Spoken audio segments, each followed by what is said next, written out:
Let's get ready to crumble. We don't provide support. We are too concerned with ourselves and our daily hunt for the fuel that we need to be concerned about you. We are engrossed in our own world and have no interest in yours. The only time we pay attention to you is when you are providing us with fuel or you stop providing us with fuel. Everything we do is focused around us. This is because we have to obtain fuel, as without it, we will disintegrate. The hunger for this fuel is never ending, and accordingly, all of our energy must be applied towards obtaining it. This leaves us with nothing left for anyone else. Being a caregiver yourself, you would like to think that the person who you share your life with, or who you work closely with, would be amenable to providing you with support. That may mean giving you emotional support when you are experiencing a difficult time, or taking the strain, allowing you to lessen the burden on yourself. You give, and you are happy to do so. Therefore, why should we not do so as well? Yours is the outlook of someone normal, operating by the norms and rules of your world. Those do not apply to us. We cannot provide you with support since we have nothing available to do so. Added to that, we do not know how to provide emotional support.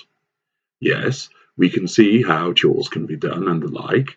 We also have observed the ways that you provide emotional support to other people, and we know the phrases that are used, the expressions that are formed on people's faces, and the gestures that are made. We have seen all of that, and we are able to trot it all out. In fact, we have done so in the past. We did this when we were seducing you, when we wanted you to divulge about your weaknesses and vulnerabilities. This will have invariably saddened you and upset you. It may even have caused an episode where you needed emotional support. We were happy to go through the motions then, because we were at the stage of investing in you in order to get our fuel. We were content to make the right noises, give you a hug, and make the panacea that is the cup of tea. All of this was learned from others. We did not feel anything for you. We could not put ourselves emotionally in your shoes. Heaven forbid that that would ever happen. And we could not empathize with what you were experiencing, nor can we ever do that. Yet again, we conned you into thinking that we are a caring and selfless person. We demonstrated such an approach when we were first together, and that attracted you to us. This raised expectations that you could rely on us and turn to us when the need arose. It is all false.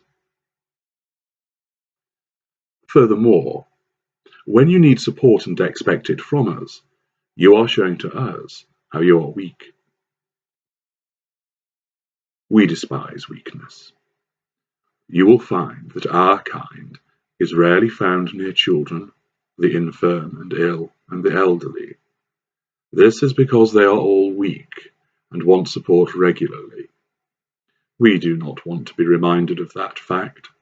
We cannot be bothered with you cluttering up our route to fuel. An exhibition of weakness infuriates us. A normal person would see someone in a position of weakness and deign to help and assist. We have seen how this is a natural reaction in normal people. It will not happen with us. If you are fortunate, we will absent ourselves from the situation in an instant. We will generate some urgent reason, find a pressing engagement we had forgotten about, in order to ensure that we can get away from you and your ailment, woe, or injury. You will probably never see us move as quick when it comes to getting away from somebody who needs help. If we are unable to exit the situation, then we may just stand and look at you. You could be reaching out to us, eyes filled with tears of pain, asking for help, and we will just give you a blank stare. We know we ought to be helping you. Convention and observation has told us this, but we cannot do so. We are unable to leave, but we are also unable to help. This requires compassion, and we do not have any. It requires us to use our energies to help you out, and we are forbidden from doing so. Our ultimate reaction, where you need support from us, is to go on the offensive. The uncomfortable feeling that you have generated inside of us makes us feel less powerful and smacks of inferiority. We know of only one way to banish such a sensation. We need to reassert our power, and that means we must lash out at you.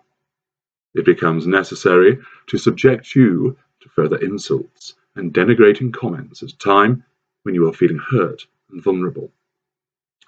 We will say things such as, "What are you crying for? I have had worse happen to me. I am sick and tired of you being pathetic. Deal with it. I bet," insert the name of the triangulated individual, "would not make such a song and dance about it like you do. It's only a dog. You can get another one. Seriously, what a display over a dumb animal. You are hysterical. You need to get help. Stop crying, or I will give you something to cry about. That's right, make it about you on my special day." We will lash out at you with these words in order to make you feel worse and make ourselves feel better. That is all we care about. We fooled you into thinking that we care about you. That is a fallacy. Do not expect us to support you. Demonstrating our legendary hypocrisy, we will expect you to always be there for us. When we have a need, you must attend to it straight away, even if you are experiencing difficulties yourself. When we have a scratch, we expect you to make it better, even though you might be bleeding to death before us. As with so much of our behavior, we do not regard the way we act towards you as meaning you should behave the same way to us. If you chopped us in half, you would most likely find this stenciled through us like lettering on a stick of rock. Do as I say, not to do as I do.